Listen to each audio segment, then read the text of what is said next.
दोस्तों, काले जादू और जादू टोने के बारे में तो आप सबने सुना होगा।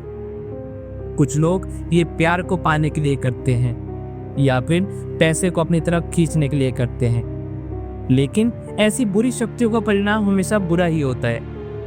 आप किसी को अच्छी भावना से कोई चीज भेजेंगे तो आपके साथ अच्छा होगा, और आप किसी को बुरी भावना से कोई चीज भेजेंगे तो आपके साथ बुरा होगा। मगर क्या हो, आपको कोई ऐसा गिफ्ट दे जिस पर जादू टोना किया हो और आपको पता भी ना हो। उस गिफ्ट को लेते ही आपकी आगे की पूरी लाइफ चेंज हो जाए।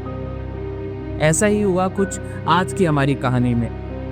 लेकिन इस कहानी की शुरुआत करने से पहले दोस्तों, आप हमारे चैनल को सब्सक्राइब जरूर कर लीजिए अगर आपको हमारी ये कहानी अच्छी लगी हो, क्योंकि आज की ये कहानी इसलिए भी हमारे लिए खास है। ये कहानी हमें भेजी है दिल्ली के रहने वाले लोकेश ने।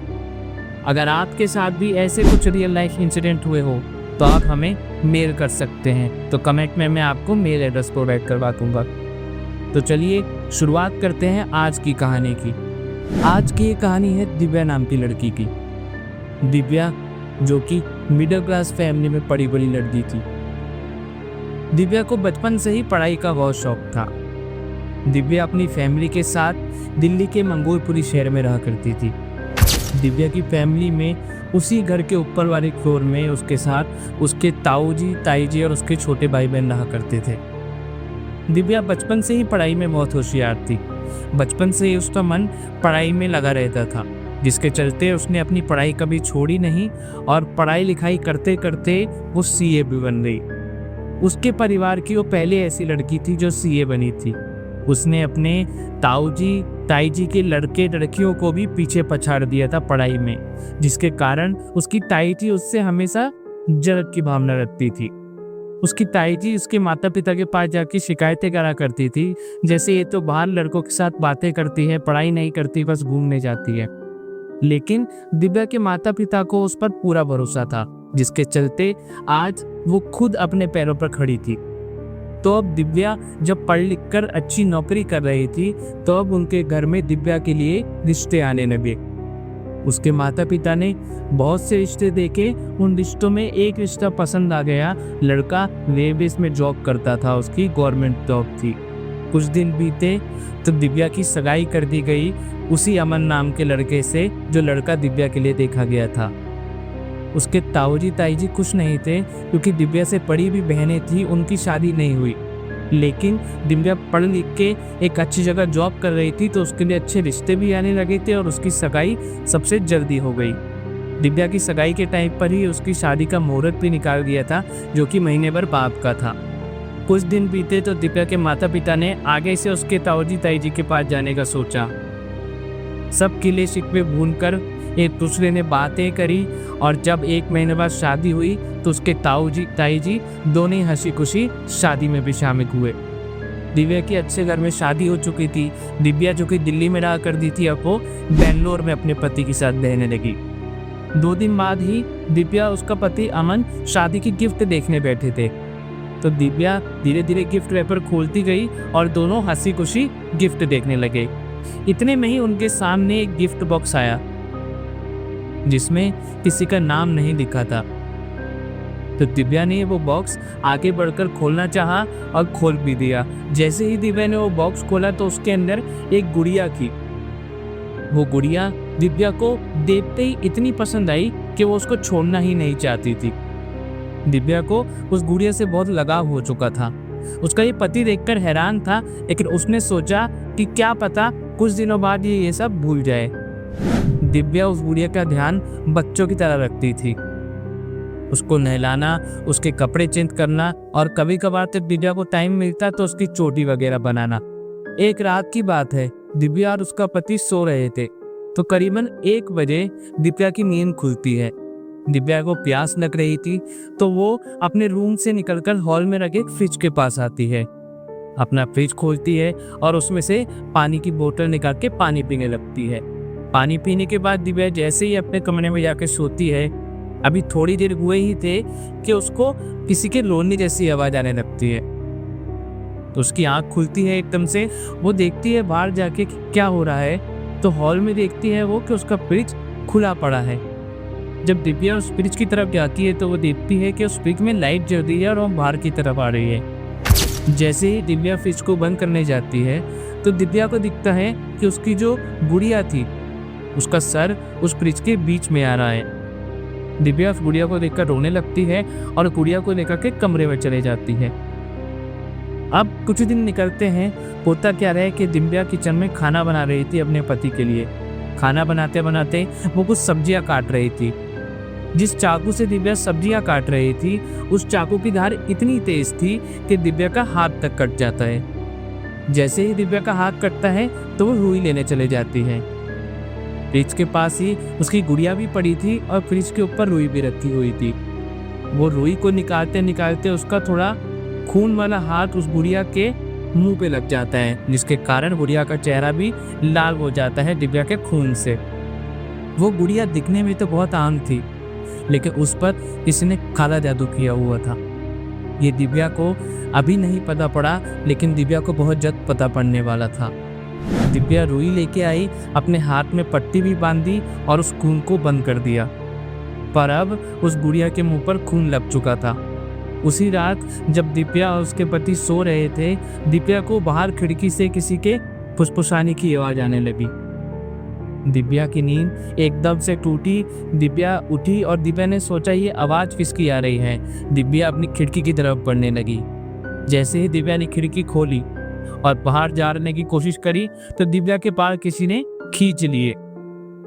दिव्या बस अब चीख रही थी, जिसकी चीखों से उसका पति भी उठ गया। जैसे ही अमन अपनी पत्नी दिव्या की चीख सुनकर उठा तो अमन ने देखा कि दिव्या का सर खिड़की के बाहर है और दिव्या बहुत रो रही है। दिव्या ने अमन को बताया कि उसके बाल किसी ने जोरों से खींचे थे। यह सुनते ही अमन ने दिव्या को बोला, तुम नींद से उठी थी, क्या पता तुम्हारे बाल खिड़की में फंस गए हो और तुम्हें लग रहा हो कि कोई बाल खींच रहा है। उस रात दोनों आराम से सो गए।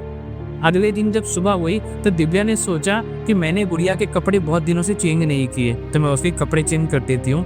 लेकिन दिव्या जब जब गुड़िया को ढूंढने की कोशिश कर रही थी, गुड़िया उसको मिल ही नहीं पा रही थी।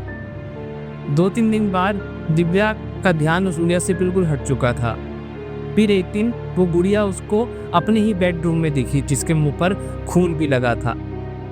उसी रात दिव्या, अमन और उसकी सास तीनों जने टेबल पे बैठकर खाना खा रहे थे।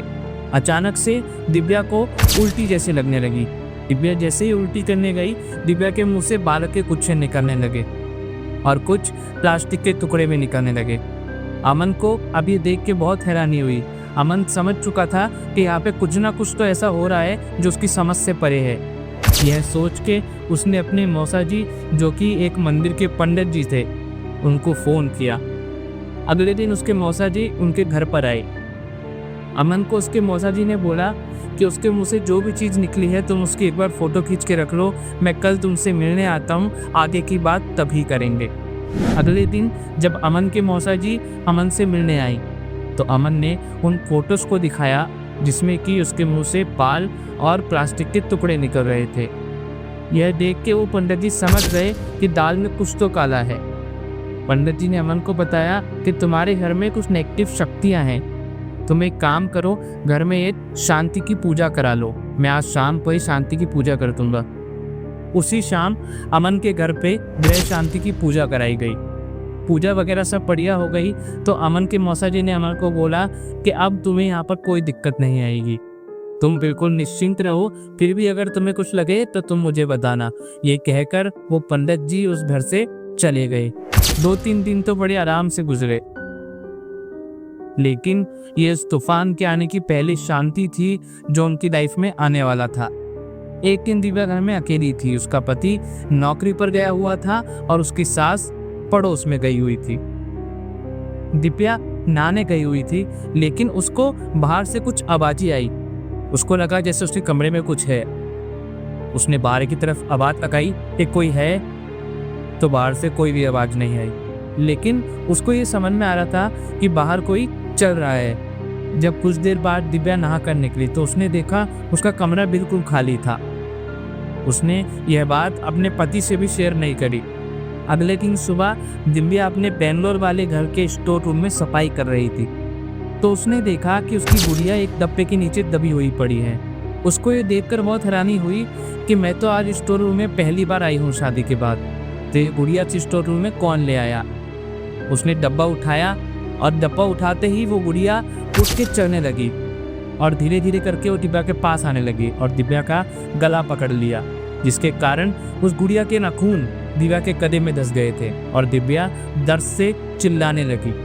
उसको कुछ समझ नहीं आ रहा था कि मैं क्या करूं, लेकिन उसे हनुमान चालीसा आती थी। उसने जोर जोर से हनुमान चालीसा पढ़नी शुरू करी, जिसके चलते उस गुड़िया ने अब उसको छोड़ दिया था और जमीन पे ही पड़ गई थी जैसे वो मरी हुई हो। दिव्या एकदम से भागती हुई आई और अपने पति को ऑफिस पर फोन लगाया कि उसके साथ ऐसा ऐसा हुआ है। यह देख के अब पूरा परिवार सदमे में था। अमन ने अपने मौसा जी को फोन लगाया जो कि पंडित जी थे और अपने ऊपर बीती हुई आप बीती बताई। अमन की सारी बातें सुनकर उसके मौसा जी ने उसको वो घर कुछ दिन के लिए खाली करने को बोला और उसके मौसा जी अमन, उसकी वाइफ दिव्या और उसकी सास के साथ एक अघोरी के पास गए। अघोरी ने दिव्या को देखते ही बोल दिया कि तुम्हारे घर में किसी ने जादू टोना किया है, तुम्हें उस घर से उस गुड़िया को वापस लाके मेरे पास देना होगा। तो दिव्या अपने पूरे परिवार के साथ उसी घर में गई और वो गुड़िया वहीं पे पड़ी थी लास्ट टाइम जहाँ पे उस दिव्या ने देखा था। तो उस गुड़िया को उठाया और वो तीनों जने वापस से अघोरी के पास आ गए। अब अघोरी ने जमीन पर एक खड्डा किया, खड्डा करके वहां पे उस गुड़िया को उसमें रख दिया। उसके बाद कुछ मंत्र बोलने लगे। दिव्या के परिवार ने अघोरी से पूछा कि ये जादू टोना हम पर किसने किया है। तो उस अघोरी ने जवाब दिया कि ये बताना मेरे नियम के खिलाफ है। जिसने भी तुम्हारे ऊपर जादू टोना किया है तुम्हें खुद ब खुद कुछ दिनों में पता पड़ जाएगा। यह बोलते हुए उस अघोरी ने उस गुड़िया को वहीं पे दफना दिया। अब अमन और दिव्या अपने घर लौट गए और अच्छे से रहने लगे। संडे का दिन था, शाम हो रही थी। अमन के दरवाजे पर किसी ने खटखटाया। दिव्या दरवाजे को खोलने आई। दिव्या ने देखा कि एक औरत बाहर रोती हुई खड़ी है और बोल रही है मेरी बेटी को बचा लो, मेरी बेटी को बचा लो। जब अमन उस आंटी को देखने आया तो अमन ने बोला आंटी आप रो क्यों रही हो आंटी, आप घर के अंदर आ जाओ। अमन ने उस औरत को घर के अंदर बुला दिया और पूरी बात पूछी। वो जो औरत थी वो अमन की पड़ोसी ही थी। अमन की नौकरी लगने से पहले अमन कहीं और रहता था, जहाँ पर वो औरत उसकी पड़ोसी थी जो रोते हुए उनके घर पे आई थी। उसकी एक बेटी भी थी जो कि अमन को बहुत पसंद करती थी, जिसके चलते अमन के पास उन्होंने रिश्ता भी भेजा था, लेकिन इन्होंने मना कर दिया क्योंकि अमन का रिश्ता ऑलरेडी दिव्या से हो चुका था। और उस औरत की लड़की पूजा जो जानती थी कि वो किसी भी तरीके से दिव्या से अच्छी नहीं है, इस जलन के चलते उसी ने ही वो तोहफा अमन के घर भेजा था। जैसे ही ये बात दिव्या को पता लगी तो वो हैरान हो गई। अब वो औरत अमन और दिव्या से बस इतना कह रही थी कि मेरी बेटी को अजीब अजीब से दौरे आ रहे हैं, वो चल फिर नहीं पा रही, तुम मेरी मदद करो, मेरी मदद करो। यह देख के दिव्या का मन पसीज गया। दिव्या उस औरत के लेकर के उसी अघोरी के पास गई। अब दिव्या ने अघोरी को यह सारी बातें बता दी जो उस औरत ने दिव्या को बोली। अब वो औरत अघोरी को बोलने लगी कि मेरी बेटी को बचा लो, मेरी बेटी को बचा लो। तो वो अघोरी बोला यह तो जादू टोना करने से पहले तेरी बेटी को पता होना चाहिए था, अब उसका नुकसान तुम्हें भुगतना पड़ेगा।